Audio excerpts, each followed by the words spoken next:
Estão me ouvindo? Sim, né? Bom dia a todos. Eu sou Ana Beatriz, a diretora de eventos da Liga Acadêmica de Enfermagem e Psiquiatria. E hoje a nossa Liga está proporcionando a vocês uma live que teremos como convidado o psicólogo André Ribeiro. Ele atua como psicólogo na área da psicoterapia, palestras educacionais, consultas organizacional e desenvolvimento pessoal.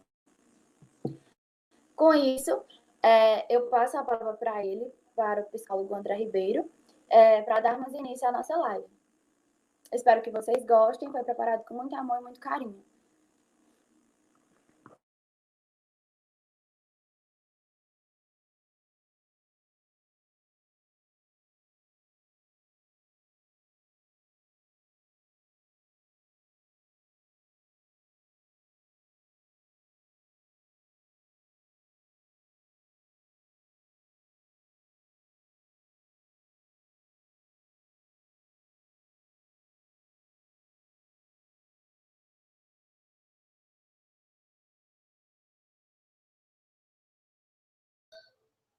André, teu microfone tá desligado.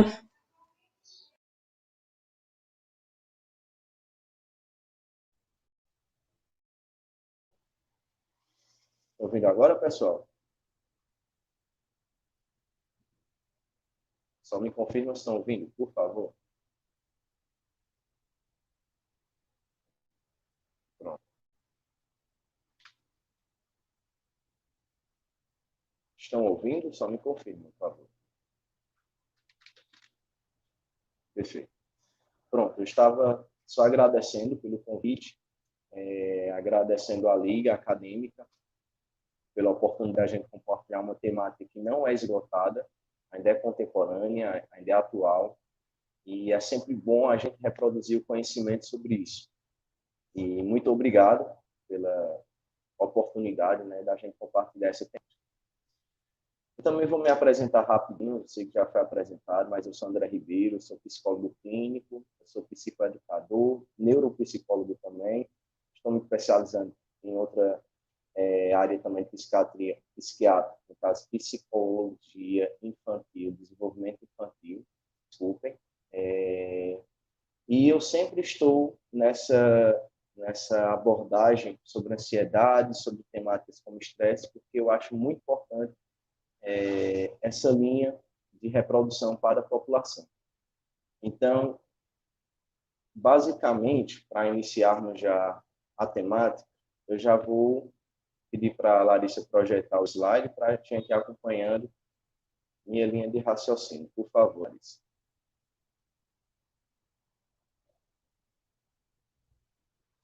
Pronto. Pode projetar o slide 2. Próximo.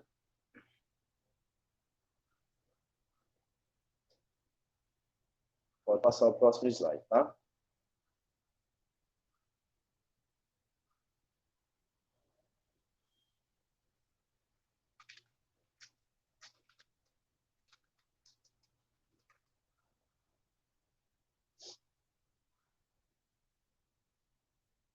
Consegue me ouvir? Pronto. Para a gente iniciar a nossa abordagem sobre a temática, a gente precisa pensar, né, o que caracteriza a ansiedade. Pode voltar para o outro slide. Isso. Quando a gente fala caracteriza, né, a gente está abordando algo. Segundo slide, tá? Por favor. A gente está abordando algo sobre o que é normal, o que é patológico. Quando eu recebi esse convite, foi uma das dúvidas que eu iria abordar com vocês, né? Você iria abordar realmente a normalidade, ou você iria abordar o lado mais patológico, que a ansiedade ela tem muitos subtópicos, muitos subtemas que é importante discutir, mas são muitos. Então, não sei se daria tempo em uma hora, mas eu resolvi falar justamente da normalidade e a patologia, digamos, os percalços que chega até a psicopatologia, na verdade. Então, para iniciar, ansiedade e transtorno de ansiedade, né? Afinal, quais são as diferenças, quais são as interfaces que elas se comunicam e interagem. Eu coloquei, da normalidade ao ajustamento. Claro que vocês sabem que existe, para ser o normal e patológico, a intensidade, a frequência, a subjetividade, a sociedade também influencia em tudo isso, principalmente quando a gente se remete à ansiedade. Então, quando a gente fala em ansiedade ou transtorno de ansiedade, a gente está falando em diferentes condições emocionais, estamos falando em diferentes condições psiquiátricas, estamos falando em diferentes condições neurológicas, subjetivas, cultural, psicológicas e também neuroemocional. Ou seja, uma gama, digamos, uma totalidade para a gente chegar a uma conclusão daquela ansiedade, daquela subjetividade, um modo de sentir a ansiedade. É muito importante a gente colocar isso. A normalidade, como eu já disse também, ela advém da intensidade, da frequência, e como esses impactos, digamos, alcançam o sujeito. Como é que a resposta física, biológica, neurológica desse sujeito diante dessa ansiedade. Então, percebem que tem algo sempre muito subjetivo, peculiar, que é bom investigar.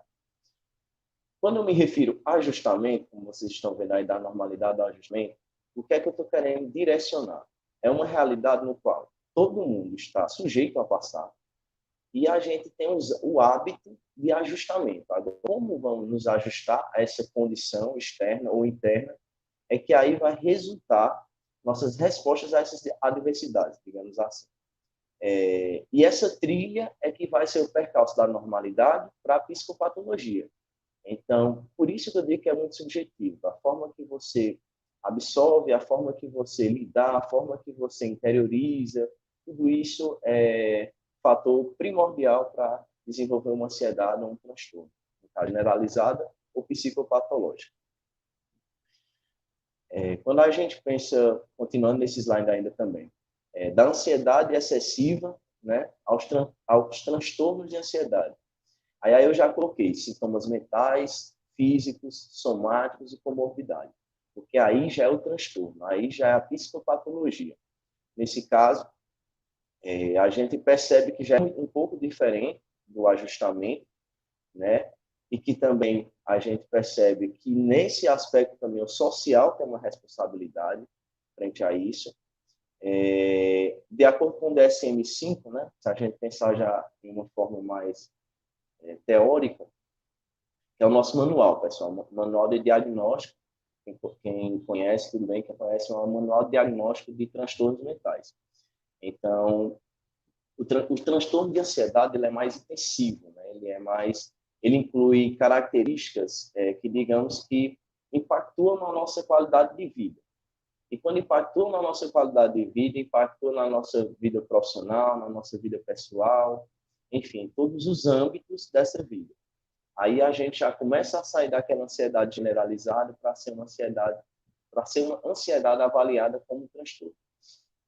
Então, existem essas diferenças, essas interfaces, como a gente colocar, que é a da ansiedade ao ajustamento, da ansiedade excessiva, que aí já é a ansiedade da totalidade daquele ser, para chegar no transtorno de ansiedade. Pessoal, está chegando bem para vocês? Eu preciso que vocês me dêem um feedback. Como é que está chegando? Pode ser até no chat, se vocês preferirem. Só preciso desse feedback.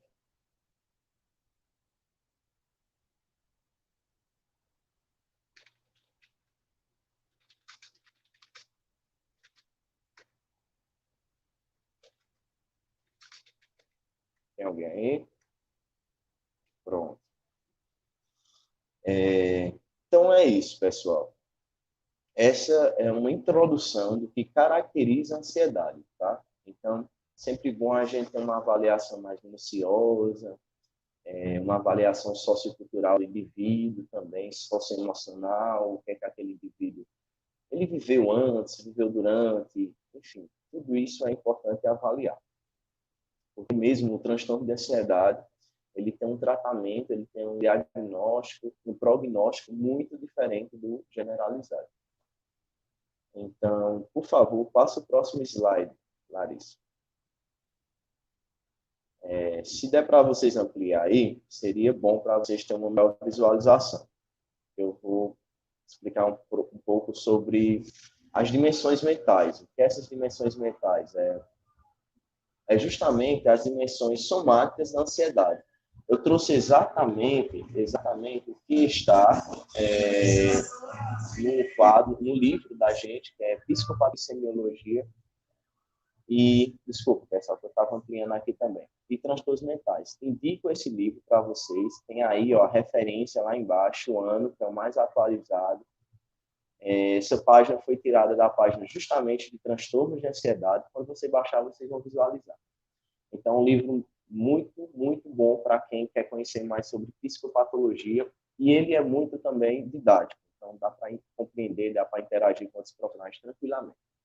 Então, vamos lá. Por que é que eu trouxe essas dimensões mentais? Primeiro, porque são nossa forma de diagnosticar o transtorno generalizado, o transtorno de ansiedade generalizada e o transtorno de ansiedade. Então, aqui é uma gama de sintomas, tá? De sinais, sintomas, que vão nos direcionar para a gente fechar um quadro ou não de ansiedade. Então, existem alguns sintomas que vocês já são familiares, existem outros realmente que são novos, digamos assim, mas vamos passar aqui rapidamente para a gente compreender como é que funciona o comportamento, a emoção, o biológico desse sujeito que está passando por ansiedade. No lado esquerdo aí de vocês, tem sintomas mentais, manifestações psíquicas da ansiedade. Primeiro, é a inquietação interna. Olha aí que a gente já começa numa situação subjetiva. Essa inquietação interna é justamente aquela sensação de quietação mesmo. Você acorda sem entender de por que está desconfortável com o dia, acorda sem entender por que está sentindo tudo aquilo.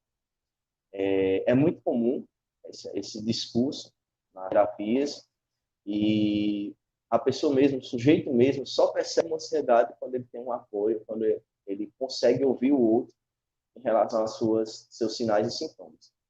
Aí tem um medo difuso e preciso, que é muito parecido com a inquietação, que o medo difuso é aquele medo de você não saber por que está com medo. Então, você acorda aflito, você acorda tenso, mas nem entende por que está passando aquilo. Apreensão desagradável, tá? Essa apreensão desagradável é aquela situação que uma situação adversa da sociedade, você se recolhe, foge, enfim. Você tem uma apreensão diante de algo que você teria que ter maturidade para resolucionar, você apenas recua e não resolve. Sensação de opressão e desconforto, que é aquela achar que está sendo cobrado, que está sendo julgado, enfim, tudo isso também faz característica da ansiedade. Preocupações exageradas, isso é muito comum. A insegurança também. Insegurança é uma característica muito forte, pessoal, na ansiedade, tanto generalizada quanto transtorno, tá? Então, é um sinal que você já deve tomar cuidado. Dificuldade para se concentrar, e isso também já envolve outras áreas, né, do sujeito. A partir do momento que ele tem uma apreensão de outro tema na vida dele, ele começa a influenciar na vida de estudos, enfim, de desenvolvimento pessoal. Então, para você ver como o impacto da ansiedade ela é muito gradativo e causa muito prejuízo. Insônia, como é muito comum também, os relatos de insônia, e os termos populares que eu coloquei como nervosismo, agonia, coisa ruim na cabeça. Né? Os termos mais comuns da população. Do lado direito, pessoal, tem os sintomas físicos, né? Manifestações somáticas da ansiedade. Aí você já vai ver que já vai entrar mais para a direção biológica, psiconeurobiológica, então vai ter algo mais com o organismo e psicológico. Por exemplo, a reação de taquicardia, né, que existe muito nas situações é mais comum em transtorno de ansiedade do que na ansiedade generalizada. Taquicardia, palpitações, opressão torácica, aquela dor no peito que as pessoas sentem, não entendem por que está sentindo, desconforto respiratório, a pessoa trava na respiração, às vezes não consegue respirar bem, a sudorese, né, que é geralmente frio, suor é frio, parestesia, né, como vocês sabem, são aqueles formigamentos, aquelas sensações que são mais cutâneas, são mais na pele, agulhadas também, como tem aí no própria descrição. Eles sentem até agulhas, sentem dores nas peles. Quando o transtorno está ele, muito forte, o corpo reage de uma maneira muito forte também. Então, isso já é uma resposta do corpo também frente à nossa ansiedade. E aí tem tensão muscular, dificuldade para relaxar, que tem a ver também com a dificuldade de se concentrar, e já nos sintomas. Tontura, tremedeira, secura na boca, a palidez também é um sintoma e uma manifestação psicossomática que se demonstra também na ansiedade. E termos populares, que é gastura, repuxamento dos nervos, né? Enfim. E as doenças também psicossomáticas envolvem as gastrites, pessoal, enxaqueca, tudo isso também são respostas do corpo da psicossomatização. Então, é uma doença, é um transtorno, é apenas uma ansiedade generalizada que se transforma em uma comorbidade que até pode levar a uma depressão. Tá bom? Pessoal, ainda está chegando tudo bem aí para vocês? Por favor, sempre me dê esse feedback.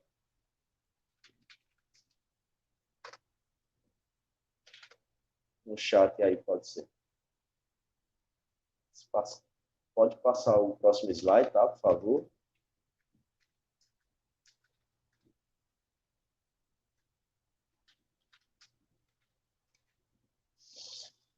Pronto, pessoal. Aí eu já vou destrinchar mais para vocês sobre... Existem vários transtornos de ansiedade, subcategorias, mas eu trouxe as principais, tá? Eu trouxe aqui é mais comum e tem maior índice na nossa sociedade. Então, eu trouxe o transtorno de ansiedade, é o primeiro do lado esquerdo de vocês, e como já mostra na descrição aí, são indivíduos com transtorno de ansiedade que preocupam-se, né, com múltiplos eventos, ou seja, não é só com um evento específico, situações ou atividades, apenas no qual um desses eventos interfere ou causa prejuízo na saúde dele. Então, vamos pensar sobre este transtorno de ansiedade generalizada. Para o indivíduo ter um transtorno de ansiedade generalizada, no caso, ainda não é uma fobia que a gente vai discutir, ainda não é uma síndrome ansiosa, ele não se preocupa, a ansiedade não, digamos, reproduziu, ampliou para toda a sua gama pessoal, para toda a sua subjetividade e totalidade. Ele apenas tem ansiedade em uma determinada prova que vai fazer, em uma determinada seleção, em uma determinada... enfim, um determinado temático importante na vida dele no qual está causando ansiedade. Essa ansiedade é a ansiedade voltada para o ajustamento. Então, o ajustamento faz parte dessa ansiedade, porque não impactou na totalidade do indivíduo ainda. Então, ele, através do ajustamento, ele consegue ressignificar, se reorientar para que não tenha respostas emocionais e respostas biológicas mais graves. No segundo caso, aí, com o transtorno de ansiedade social, também é uma categoria do transtorno de ansiedade. Esse eu acho que vocês também conhecem muito. Essa fobia social, no caso, que eu já chamava de fobia social. Como tem na descrição aí, é um transtorno mental no que prevalece na população. E a comorbidade mais comum, no caso do transtorno da fobia social, é a depressão. Ou seja, olha o prejuízo causado na vida do indivíduo. Além de um transtorno de ansiedade, de um lado, que ele tem uma fobia social, com sintomas, sinais, que já causam prejuízos cotidianos, ele ainda tem uma comorbidade que é a depressão. Ou seja, através da ansiedade, ele teve depressão. Então, são riscos que a gente tem que pensar em prevenção, muito mais do que prevenir. A importância é entender, compreender como essa ansiedade ela pode iniciar e como ela pode se desenvolver para chegar até um transtorno. Então, as comorbidades não é só depressão, existem várias outras comorbidades, mas a mais comum é a depressão. Então, as doenças que se interligam, digamos, com o transtorno de ansiedade, em maior número é a depressão. Continuando, né?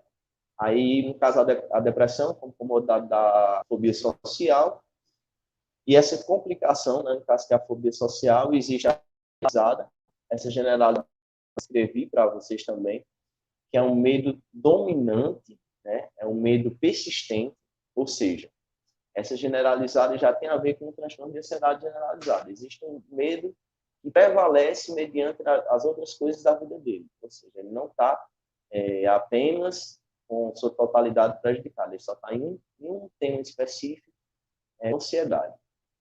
Já no caso, tem o medo dominante, a generalizada, e tem a circunscrita. Né? No caso, a circunscrita é quando é limitado, muito mais limitado que o dominante.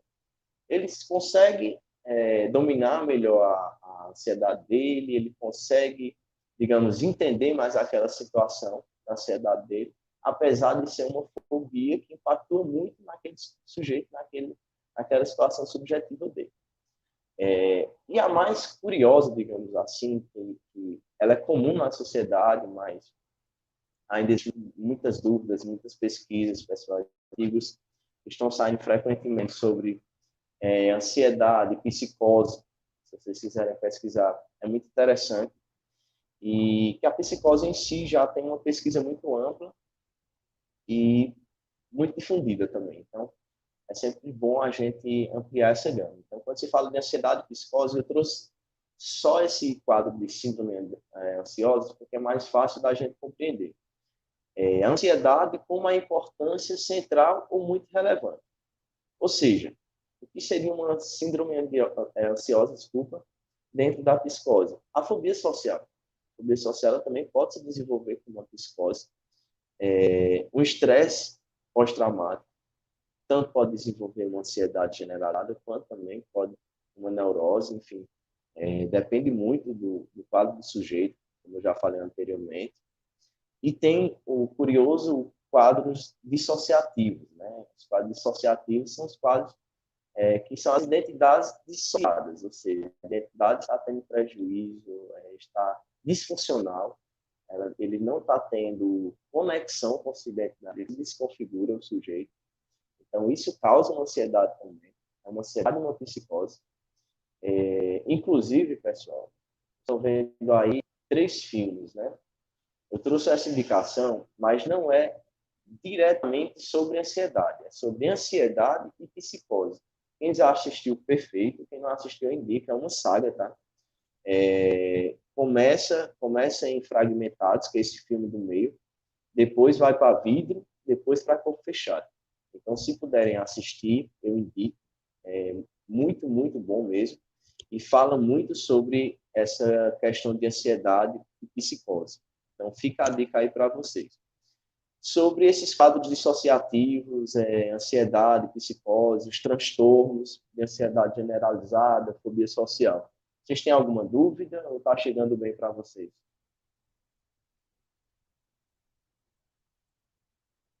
Por favor. Pronto. Então, vamos continuar. Passa, por favor, para o próximo slide.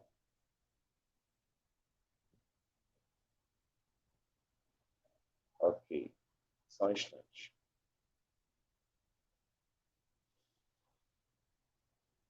Pronto. Outra temática importante, pessoal. Quais são as alterações das emoções e sentimentos da ansiedade?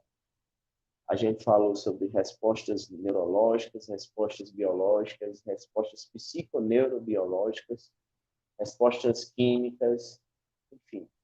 Mas vamos também falar sobre o sentimento e emoção que existe dentro da ansiedade, porque isso também vai ser muito importante para o desenvolvimento da ansiedade no sujeito. Então, quais são os sentimentos mais comuns, prevalentes, né? E estão mais presentes na ansiedade? Primeiro, que é o medo. Né? Está chegando lá para vocês, mas o medo, fala mesmo, essa descrição que eu coloquei, o medo é um estado de progressiva insegurança. Olha a insegurança. A insegurança já está presente no sentimento de um ansioso. Então, antes mesmo dela se tornar um sintoma, ela já é um sinal também de ansiedade e medo no sujeito. E angústia também, né? Angústia é interessante também vocês pesquisarem sobre angústia, que a angústia ela sempre está sendo atualizada sobre a dor do outro, a subjetividade do outro. Então, tem um livro também que é Angústia e Psicoterapia. É mais voltado para psicólogos, mas quem tiver interesse também de ler, fala sobre casos, experiências, não só de psicólogos também, de profissionais da saúde, mediante a angústia de seus pacientes. Então, eu acho muito interessante a leitura. Eu posso deixar no final as indicações, pessoal. A angústia, ela está relacionada, né, digamos, em termos gerais, a uma sensação, digamos, de aperto no peito. É muito comum esse discurso. De sufocamento existencial também. A pessoa se sente sufocada existencialmente, não consegue viver, não consegue, digamos, se engajar, se conectar com a vida, né? Tanto que é comum uma pessoa angustiada não querer nem se levantar. Então, a angústia ela tem muito esse sentido existencial. E está muito próximo da ansiedade também. Ou seja, ela é muito marcante, né? Ela impactou muito no sujeito, na resposta corporal e psicológica do sujeito. Então, a angústia, ela também está muito presente nos sinais, nas emoções e nos sentimentos frente à ansiedade. Outra colocação é a fobia. Eu citei anteriormente até um transtorno de ansiedade, a fobia social. Então, esses medos, eles são mais determinados. Como assim, André, determinados? Eles estão mais direcionados, digamos. É um medo, digamos, é um medo de altura, medo de ficar fechado em algum lugar. Então, tem um sentido diretivo desse medo. E, às vezes, também eles podem soar desproporcionais. Entende? São aqueles medos que você não compreende. É um pequeno inseto, é um pequeno objeto, mas existe esse medo. E esse medo também causa ansiedade no sujeito.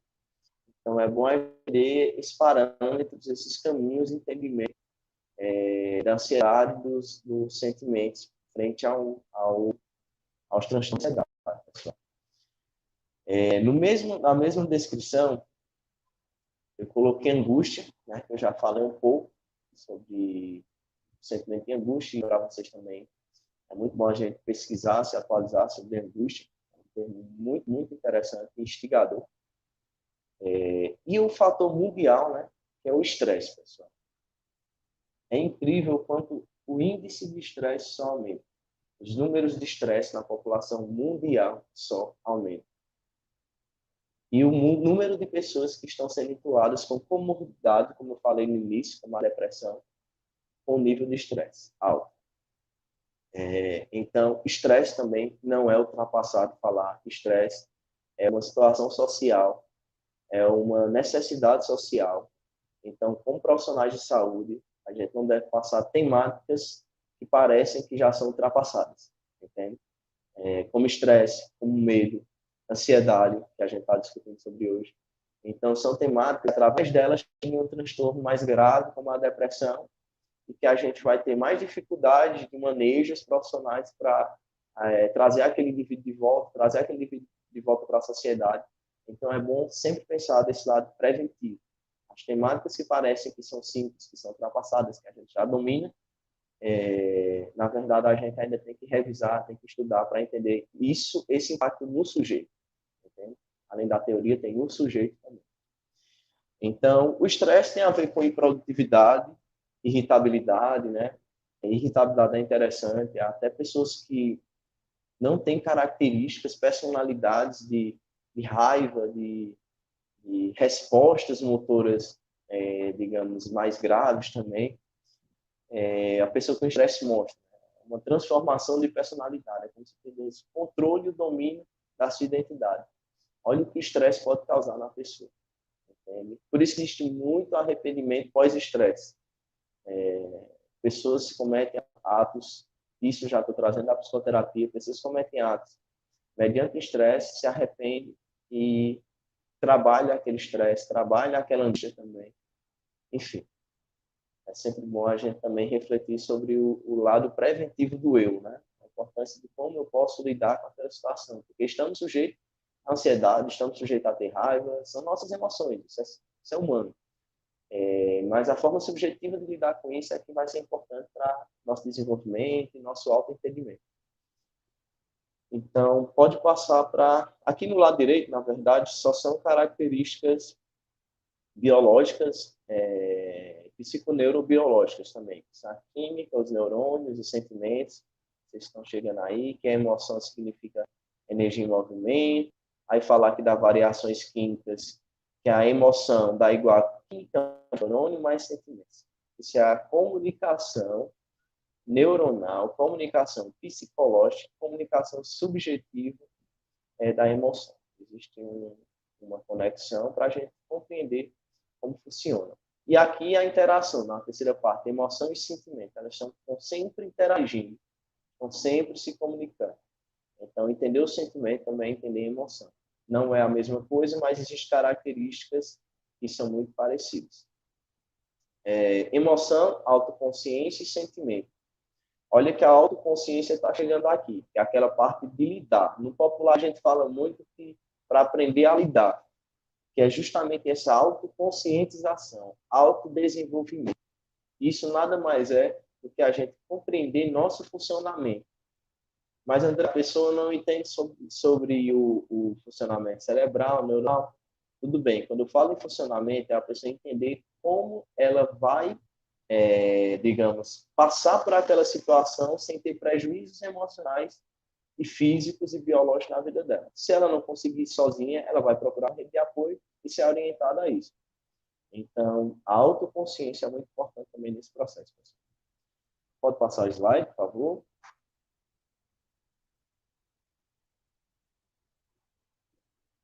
Obrigado. Para finalizar, pessoal, aqui já é do nosso DSM, tá? Nosso manual também, que eu citei lá no início. São a principais sintomatologia, são os sinais, são as principais diretrizes que a gente segue para poder diagnosticar ou ter uma direção sobre a intervenção com o sujeito. Então, vamos lá. Por que eu trouxe depressão e ansiedade? Porque existem características similares que podem, digamos, causar equívocos e também nos ajudar para a gente ter uma direção mais segura. Na ansiedade, existe a tristeza, como a depressão também que eu falo já. Só que a tristeza, ela não é tão profunda quanto a depressão. A tristeza, lembra que eu falei lá no início, tem ansiedade generalizada, por exemplo, que é só focal, em uma determinada situação daquele sujeito, da vida daquele sujeito. Então, a tristeza está voltada para aquela particularidade, para aquela individualidade daquele tema, e não da vida toda do sujeito. Então, já voltamos também para a questão do ajustamento, onde o sujeito vai se ajustar para sair daquela situação, arrumar manejos para enfrentar aquela adversidade. A angústia, né? Já falei anteriormente sobre a angústia a vocês. Mas, André, a angústia também não está na depressão? Está. Só que essa angústia aqui, ela é uma angústia da ansiedade. Ela é uma angústia da situação que te deixa ansioso. Ela não é uma angústia existencial. Lembra que eu falei da angústia existencial, que já toda a sua existência está sendo prejudicada por aquela angústia. Então, tem uma diferença da depressão também. Nervosismo, eu trouxe em sentido popular mesmo, que é muito comum na ansiedade, você ficar nervosa, aflita, né? Sofrimento por antecipação, isso é clássico, né, pessoal? Sofrimento por antecipação, aquele sofrimento equivocado, sofrimento no qual o sujeito ainda nem passou pelo sofrimento, já está sofrendo. Eu acho esse fenômeno também a gente passivo de cuidado, né? Ser bem tratado, ser bem colocado, até uma temática, né? Para ser discutido em qualquer live, se vocês pensarem claramente sobre esse sofrimento por antecipação, as respostas neurológicas, biológicas que causam no sujeito são impactos de consequências bem graves. Inclusive, pode chegar na depressão também. E prejudicar esse sujeito em futuras atividades da vida dele. Mas, enfim, dando continuidade, a irritabilidade, que eu já falei também, que até despersonaliza o sujeito, vocês lembram que eu falei anteriormente. A dificuldade de concentração, também já falei, estou reforçando aqui porque é uma comparação entre depressão e ansiedade, e a falta de ar. Agora a gente vai para as características e sintomas da depressão e diferencia da ansiedade. Então, quando a gente pensa em tristeza profunda, que eu já falei o que é a diferença de tristeza para tristeza profunda, então já tem um impacto muito mais forte, existencialmente falando, no sujeito. A baixa autoestima e o sentimento de inutilidade é muito comum, a autoestima, eu sou inútil, eu não consigo mais me desenvolver, eu não consigo mais ter sucesso, eu não consigo mais ter felicidade, eu não consigo mais me levantar. Então, essa baixa autoestima já está muito presente na depressão. Mas, claro, a gente está diferenciando depressão de ansiedade, mas lembrando que as duas podem estar juntas, né? Que é uma comorbidade influencia a outra. Então, quando eu diferencio aqui, é simplesmente para a gente ter quadros separados de cada transtorno. Então, depressão tem essas características, ansiedade tem essas características, mas elas se interligam e podem estar no sujeito no mesmo quadro. Desculpa. Então, baixa autoestima, alteração de apetite, muito comum, ganho ou perda de peso, ou a pessoa se alimenta de uma forma exacerbada, então elas corta quase totalmente sua alimentação, come muito pouco. São sinais para a gente também ver uma ansiedade e depressão no sujeito também. Dormir em excesso, não só a insônia, olha uma coisa importante aí. Lá na ansiedade a gente tem a insônia e aqui na depressão a gente tem um dormir em excesso. Então, pode existir os dois também. São fenômenos que podem interagir entre eles. Mas o dormir em excesso também é uma característica depressiva, é um sinal depressivo. Claro que existem pessoas que dormem muito, pessoal. Não significa que essas pessoas estão em depressão. Estamos colocando vários quadros aqui, né, vários sinais e sintomas que eles interagem diante com a subjetividade do sujeito, com a história pessoal, a biografia daquele sujeito. Aí a gente chega a um laudo, a uma resposta mais de diagnóstico. Tá? Sem esperança, que é aquela questão mesmo que eu estava falando da baixa autoestima. O sujeito não tem esperança, não tem vontade, não tem desejo, sabe? E aí é uma situação crítica também, pessoal. Eu não falei ainda, mas pensamos, da ansiedade, ele dirigiu essa ansiedade, conduziu a ansiedade para transtorno de ansiedade, do transtorno de ansiedade foi para uma depressão, né? E da depressão a gente pode ter até uma tentativa de suicídio, entende? Olha, a gente poderia prevenir aqui no início, pressão. Então, se a gente não previne, se a gente não trata da raiz aqui no início, as consequências, como eu disse, consequências biológicas, consequências psicológicas, transtornos, comorbidade, tudo isso, chegando até um paciente suicida, que é o caso da reprodução da depressão, sem esperança, sentimento de inutilidade. Então, isso é uma situação social que a gente tem que pensar com cautela, com calma, quais são as nossas prevenções, como a gente pode atuar, intervir, sabe? Como a gente pode prevenir a raiz para não chegar lá no topo, entende, da gravidade. Então, olha como é o caminho de uma simples ansiedade para uma calamidade social, que é o suicídio, infelizmente, ainda está presente na nossa sociedade. Então, pessoal, e ainda chegamos à autoculpabilização, né? Tudo é culpa do sujeito, o sujeito é culpado das dores dele e da sociedade dos outros. Ele não consegue resolver essa autoculpabilização, se prende nessa autocrítica, de se punir a si mesmo, entende? Isso é muito característico também da depressão. E as dores físicas, né? Que são as dores psicossomáticas. Essas dores psicossomáticas é justamente como eu falei com vocês também. São as gastrites, que são psoríases, respostas também na pele, né, dermatológicas, muito presentes também. E tantas outras respostas que a gente tem, como enxaqueca, enfim, dores. Tem pessoas que sentem até dores no pé mesmo, sabe? É subjetivo. A ansiedade e a depressão também pode causar essas respostas e dores físicas, tá? Pessoal, já vamos entrando em 40 minutos. Para finalizar, passa o próximo slide, por favor. Essa tirinha é famosíssima, com certeza vocês já viram. Se não estão visualizando, ampliar aí, por favor. Mas foi como uma intenção mesmo da gente abrir espaço aqui para dúvidas ou colocações, porque eu trouxe, de alguma maneira, eu trouxe transtornos, trouxe a psicopatologia, a ansiedade realizada, a ansiedade já patológica, também fatores existenciais, fatores psicológicos, social, né? Tudo isso foi, claro, a gente poderia discutir aqui 2 horas sobre isso, mas tudo isso foi de uma forma que eu queria que vocês entendessem que tem uma criticidade também em cima disso, que como a gente está se posicionando frente à ansiedade, como a nossa sociedade também está se prevenindo em relação à ansiedade. Então, eu gosto de pensar assim, pensar cientificamente, claro, é importante nossas pesquisas, nossas atuações, nossos estudos, mas é importante a gente entender também como são as subjetividades e como a sociedade está lidando com isso. Então, é uma responsabilidade social, pessoal. Então, essa tirinha, ela fala muito bem isso. Para quem não está conseguindo ler, o filho conversando com a mãe, ele faz a mãe, na verdade, faz uma exclamação para ele no início, que é: hoje as pessoas não têm tempo para pensar, filho.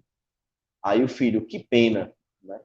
E responde: porque se pensassem, teriam tempo. Aí é uma crítica social. Então, pessoal, eu finalizo aqui. Eu vou finalizar não porque não tem mais o que discutir, mas é que eu quero ouvir vocês também, quero saber se vocês têm dúvida. E colocações também, compartilhem saberes comigo, que eu gosto de aprender também. E como foi para vocês? Como foi? Se tiveram dúvidas, se deixou alguma questão em aberta, se ficou bem a temática, enfim. Vou deixar esse espaço aberto para vocês.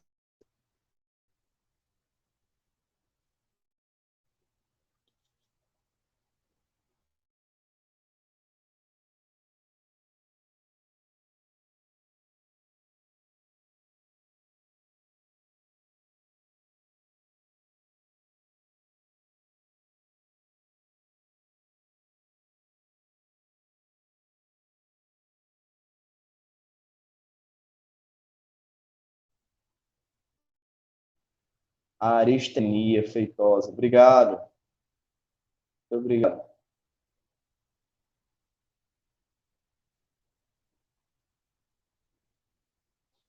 Bia Sampaio. Obrigado, Bia. São comentários do YouTube, pessoal.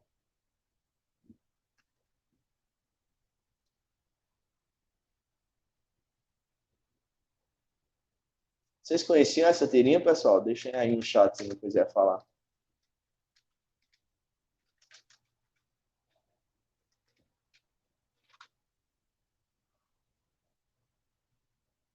Obrigado, pessoal. É uma temática muito importante mesmo. Vocês conheciam essa tirinha já? É a primeira vez que eu vi essa tirinha faz uns 3 anos já, 4 anos. Eu sempre gostei dela.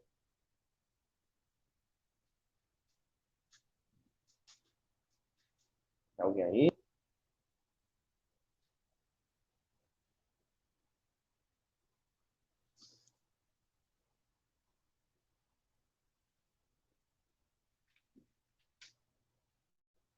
Pronto. Não conhecia. Rosilma. Legal, Rosilma. É muito interessante. Essa tirinha faz a gente pensar em muita coisa mesmo. Se vocês pararem para refletir.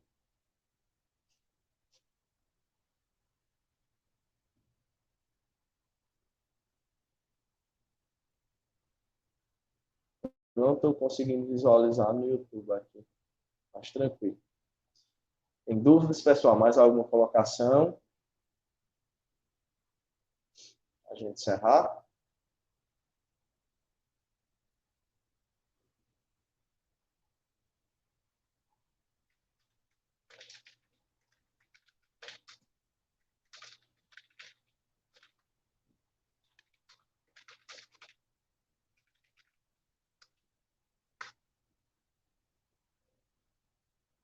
Pessoal, passa o último slide aí, por favor. Por favor. Pronto. Quem quiser tirar dúvida depois, quem quiser me procurar, quem quiser falar comigo sobre afins, psicologia, psiquiatria, eu adoro conversar também com psiquiatras, neuropsicologia, sobre a educação de psicologia, autodesenvolvimento, qualquer dúvida, pode me procurar. No meu Instagram já tem um link do meu WhatsApp, tá? O Instagram é esse. Qualquer dúvida, eu sempre estou compartilhando as lives, sempre estou compartilhando temáticas e... Não estou ouvindo, Maria. Francisca Maria. E, enfim, está aberto lá o Instagram para ser seguido. Eu sigo vocês e a gente fica se comunicando. Obrigado, Rosilma. Obrigado. Vocês que são maravilhosos. Se dá a oportunidade da gente compartilhar essa temática. Eu que agradeço essa oportunidade. Tá bom, pessoal? Eu acho que a Francisca Maria quer falar isso, só que parece que não estamos ouvindo ela.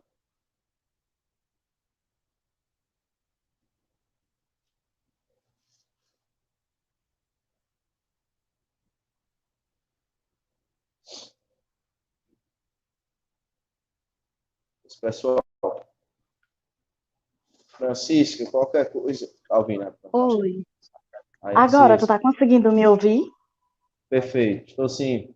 Ai, que bom. André, em nome da Laep, a gente agradece você por ter aceito o convite nessa manhã de sábado, viu? Foi um momento maravilhoso. Que Muito bom. obrigada, viu?